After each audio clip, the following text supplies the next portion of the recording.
દીકરા, હજુ તારો સમય આવ્યો નથી, પણ નજીક આવી રહ્યો છે. એટલે મારી આ 3 વાત હૃદયમાં ઉતારી લે. પહેલી વાત, સાંજે જ્યારે દીવો બળે ને, એ દીવા સામે 2 ક્ષણ ચૂપચાપ બેસી રામ રામ 5 વાર બોલજે.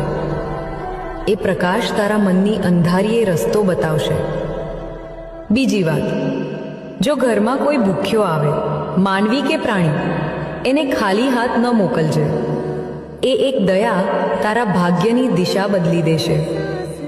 ત્રીજી વાત, દિવસમાં જેટલી વાર બની શકે તારી કુળદેવીનું નામ શ્વાસની જેમ લેતો રહેજે. નામ લેવાતું રહેશે ને, રક્ષણ આપમેળે થતું રહેશે. દીકરા, તું ચિંતા ન કર. સપના પોતે જ તારી પાસે આવવાનો રસ્તો શોધી લેશે. જય મેલડીમાં રામ રામ.